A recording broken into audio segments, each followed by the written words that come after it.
ಕೋಲಾರ ಜಿಲ್ಲೆಯ ಉಪವಿಭಾಗಾಧಿಕಾರಿಗಳಾಗಿ ಅಧಿಕಾರ ಸ್ವೀಕಾರ ಮಾಡಿದ ದಿನದಿಂದ ಡಾಕ್ಟರ್ ಮೈತ್ರಿಯವರವರು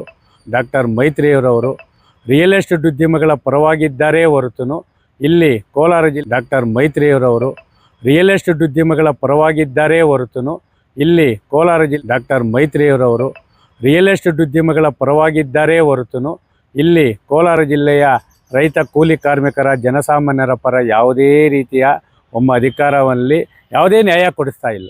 ಜಿಲ್ಲೆಯ ರೈತ ಕೂಲಿ ಕಾರ್ಮಿಕರ ಜನಸಾಮಾನ್ಯರ ಪರ ಯಾವುದೇ ರೀತಿಯ ಅಧಿಕಾರದಲ್ಲಿ ಯಾವುದೇ ನ್ಯಾಯ ಕೊಡಿಸ್ತಾ ಇಲ್ಲ.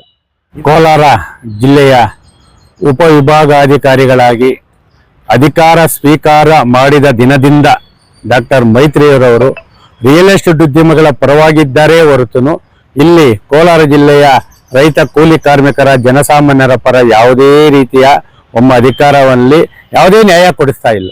ಇದಕ್ಕೆ ಉದಾಹರಣೆ ಅಂದರೆ ಸುಮಾರು ಮಾಲೂರು ತಾಲೂಕು ಕಸಬಾ ಹೋಬಳಿ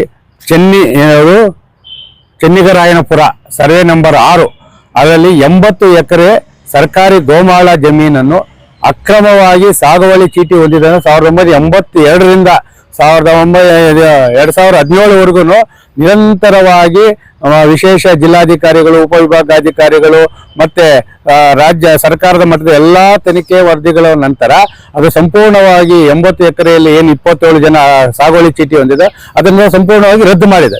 ಆ ರದ್ದು ಮಾಡಿ ಆದೇಶ ಮಾಡಿದ್ರು ಸಹ ಇಂದಿನ ಉಪವಿಭಾಗಾಧಿಕಾರಿಗಳಾದಂತಹ ಡಾಕ್ಟರ್ ಮೈತ್ರಿಯವರು ಯಾವ ರೀತಿ ಅವರು ಆದೇಶ ಮಾಡಿದಾರಂತೆ, ಹಿಂದೆ ಮಾಡಿದ ಜಿಲ್ಲಾಧಿಕಾರಿಗಳ ಆದೇಶನೆಲ್ಲ ಉಪವಿಭಾಗಾಧಿಕಾರಿಗಳು ಯಾರೂ ಮಾಡಿಲ್ಲ. ಇವರು ಏಕಾಏಕಿ 2025 10ನೇ ತಿಂಗಳು 25ನೇ ತಾರೀಕು ಆದೇಶ ಮಾಡಿ ಹಾಕಿದ್ದಾರೆ.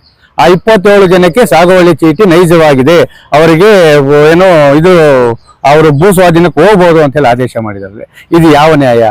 ಜಿಲ್ಲಾ ಉಸ್ತುವಾರಿ ಸಚಿವರೇ, ಮಾನ್ಯ ಮುಖ್ಯಮಂತ್ರಿಗಳೇ ಹಾಗೂ ಕಂದಾಯ ಮಂತ್ರಿಗಳೇ, ನಮ್ಮ ಕೋಲಾರ ಜಿಲ್ಲೆಗೆ ಯಾವ ರೀತಿ ಉಪವಿಭಾಗಾಧಿಕಾರಿಗಳು ಕೊಟ್ಟಿದ್ದಾರೆ ನೀವೇ ಒಂಥರ ಆತ್ಮಾವಲೋಕನ ಮಾಡ್ಕೊಳ್ಳಿ. ಅಲ್ಲ, ಬಡವರಿಗೊಂದು ನ್ಯಾಯ, ಶ್ರೀಮಂತರಿಗೊಂದು ನ್ಯಾಯ. ಇವರು ಯಾವ ರೀತಿ ಅಧಿಕಾರ ನಡೆಸ್ತಾರೆ ಅಂದ್ರೆ ಕೋಲಾರ ಜಿಲ್ಲೆಯಲ್ಲಿ ಕೋಲಾರ ಜಿಲ್ಲೆಯಲ್ಲಿ ಒಬ್ಬ ರಾಜಕೀಯ ಮುಖಂಡನು, ಒಬ್ಬ ರಿಯಲ್ ಎಸ್ಟೇಟ್ ಉದ್ಯಮಿ, ಅವನು ಈ ಮಾತು ಇಂಚಿತ್ ಕೂಡ ಮಾಡಲ್ಲ. ಅದರಲ್ಲೂ ಪ್ರಮುಖವಾಗಿ ಅವನು ಯಾವ ಆದೇಶ ಮಾಡಂತೆಲ್ಲ ಆ ಆದೇಶ ಮಾಡ್ತಾರೆ. ಇದು ಯಾವ ನ್ಯಾಯ? ಪ್ರತಿಷ್ಠಿತ ಹೋಟ್ಲುಗಳಲ್ಲಿ ಇವತ್ತು ಅವರು ಎಲ್ಲಾ ಕಡತಗಳನ್ನು ತರಿಸಿಕೊಂಡು ಪ್ರಭಾವಿಗಳ ಪರ ಈ ತರ ವರದಿಗಳು ಮಾಡ್ಕೊಂಡು ಇನ್ನು ಸರ್ಕಾರಿ ಭೂಮಿಗಳನ್ನು ಇನ್ನು ಬಡವರಿಗೆ ಯಾರು ನ್ಯಾಯ ಕೊಡಿಸ್ತಾರೆ? ಈ ಮಾಲೂರು ತಾಲೂಕಿನ ಅತಿ ಹೆಚ್ಚು ಉಪವಿಭಾಗಾಧಿಕಾರಿಗಳು ಆದೇಶ ಮಾಡಿರೋದಂದ್ರೆ ಮಾಲೂರು ತಾಲೂಕು ಯಾಕನ್ನ ಆಯ್ಕೆ ಮಾಡ್ಕೊಂಡ್ರೆ ಬೆಂಗಳೂರಿಗೆ ಕೂಗಳಿತರ ದೂರದಲ್ಲಿದೆ. 1 ಎಕರೆ ಜಮೀನಿನ ಬೆಲೆ ಬಂದು 5 ರಿಂದ 8 ಕೋಟಿ ಹೋಗ್ತಾ ಇದೆ. ಇವತ್ತೇನು ಆದೇಶ ಮಾಡಿದ್ದಾರೆ ಸರ್ವೆ ನಂಬರ್ 6 ಕಸಬಾ ಹೋಬಳಿಯಲ್ಲಿ, ಅದು 80 ಎಕರೆ ಇದೆ, 350 ಕೋಟಿ ಬೆಲೆ ಬಾಳುತ್ತದೆ. ಆ 350 ಕೋಟಿ ಬೆಲೆ ಬಾಳುವಂತಹ ಸರ್ಕಾರಿ ಜಮೀನನ್ನು ಅಕ್ರಮ ಸಾಗುವಳಿಗೆ ಭೂಗಳ್ಳರ ಪರವಾಗಿ ಆದೇಶ ಮಾಡಿದಾಗ ಇವ್ರಿಗೆ ಎಷ್ಟು ಕೋಟಿ ಲಂಚ ಬಂದಿರಬೇಕು? ಇನ್ನು ಈ ರಿಯಲ್ ಎಸ್ಟೇಟ್ ಉದ್ಯಮಿ ಎಷ್ಟು ಪ್ರಭಾವಿ ಆಗಿರಬೇಕು? ಒಂದು ಸರಿ ನಾವು ಯೋಚನೆ ಮಾಡ್ಕೊಳ್ಬೇಕು. ಉಸ್ತುವಾರಿ ಸಚಿವರೇ, ಕಂದಾಯ ಮಂತ್ರಿಗಳೇ, ಮಾನ್ಯ ಮುಖ್ಯಮಂತ್ರಿಗಳೇ, ನಾವು ಕೇಳ್ತಾ ಇರೋದು ಏನ್ ಗೊತ್ತಾ? ಈ ಒಬ್ಬ ಉಪವಿಭಾಗಾಧಿಕಾರಿಗಳು ರಿಯಲ್ ಎಸ್ಟೇಟ್ ಉದ್ಯಮಿಗಳು ಮಾಡೋ ಬದಲು ಮಾಡ್ಕೊಂಡಿರ್ಲಿ, ಅದನ್ನು ಬಿಡಲು ಜನಸಾಮಾನ್ಯರ ಕೆಲಸ ಅಂತೂ ಮಾಡ್ತಾ ಇಲ್ಲ.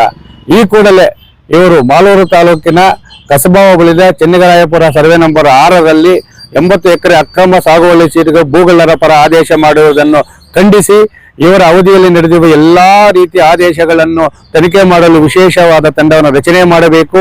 ರಿಯಲ್ ಎಸ್ಟೇಟ್ ಉದ್ಯಮಿಯ ಮಾತನ್ನು ಕೇಳಿ ಕೋಲಾರ ಜಿಲ್ಲೆಯನ್ನು ಭೂಗಳ್ಳರಿಗೆ ಮಾರಾಟ ಮಾಡಿರುವಂತಹ ಉಪವಿಭಾಗಾಧಿಕಾರಿಗಳ ವಿರುದ್ಧ ಕಾನೂನು ಕ್ರಮ ಕೈಗೊಂಡು ಕೆಲಸದಿಂದ ಶಾಶ್ವತವಾಗಿ ವಜಾ ಮಾಡಬೇಕೆಂದು ಮಾನ್ಯ ಮುಖ್ಯಮಂತ್ರಿಗಳನ್ನು, ಕಂದಾಯ ಮಂತ್ರಿಗಳನ್ನು ಮತ್ತು ಜಿಲ್ಲಾ ಉಸ್ತುವಾರಿ ಸಚಿವರನ್ನು ಒತ್ತಾಯಿಸಿ ಇದೇ ತಿಂಗಳು 26ರ ಗಣರಾಜ್ಯೋತ್ಸವಕ್ಕೆ ಧ್ವಜಾರೋಹಣಕ್ಕೆ ಬರುತ್ತಿರುವ ಉಸ್ತುವಾರಿ ಸಚಿವರನ್ನು ಒತ್ತಾಯಿಸಿ ರೈತ ಸಂಘದಿಂದ ಕಣ್ಣಿಗೆ ಬಟ್ಟೆ ಕಟ್ಟಿಕೊಳ್ಳುವ ಮುಖಾಂತರ ದಾಖಲೆಗಳ ಸಮೇತ ಪಲ್ವಿ ಸರ್ಕಲ್ನಲ್ಲಿ ಮುತ್ತಿಗೆ ಹಾಕಿ ಅವರಿಗೆ ಎಲ್ಲಾ ದಾಖಲೆಗಳು ನೀಡಿ ಉಪ ವಿಭಾಗಾಧಿಕಾರಿಗಳು ಹಟಾವೋ, ಕೋಲಾರ ಜಿಲ್ಲೆಯ ಬಡ ರೈತ ಕೂಲಿ ಕಾರ್ಮಿಕರು ಹಾಗೂ ಸರ್ಕಾರಿ ಆಸ್ತಿಗಳು ಬಚಾವೋ ಎಂಬ ಹೋರಾಟ ಮಾಡುವ ಮುಖಾಂತರ ಕೋಲಾರ ಜಿಲ್ಲೆಗೆ ನಿಷ್ಠಾವಂತ ಪ್ರಾಮಾಣಿಕ ಉಪವಿಭಾಗಾಧಿಕಾರಿಗಳನ್ನು ನೇಮಕ ಮಾಡಬೇಕು.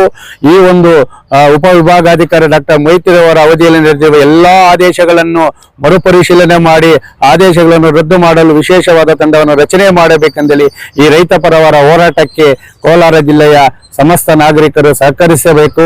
ಮತ್ತು ಎಲ್ಲ ನಮ್ಮ ರೈತ ಸಂಘದ ಕಾರ್ಯಕರ್ತರು ಜನವರಿ 26ನೇ ತಾರೀಕು ಬೆಳಗ್ಗೆ 8 ಗಂಟೆಗೆ ಪಲ್ಲವಿ ಸರ್ಕಲ್ನಲ್ಲಿ ಎಲ್ಲರೂ ಬಂದು ಈ ಒಂದು ಸರ್ಕಾರಿ ಜಮೀನನ್ನು ಉಳಿಸಲು ಮತ್ತು ಭ್ರಷ್ಟಾಚಾರ ಎಸಗಿರುವ ಉಪವಿಭಾಗಾಧಿಕಾರಿ ಕೆಲಸದಿಂದ ವಜಾ ಮಾಡಲು ಸರ್ಕಾರವನ್ನು ಒತ್ತಾಯಿಸುವ ಹೋರಾಟಕ್ಕೆ ಸಹಕರಿಸಬೇಕೆಂದು ಮನವಿಯನ್ನು ಮಾಡ್ತಾ ಇದ್ದೀವಿ.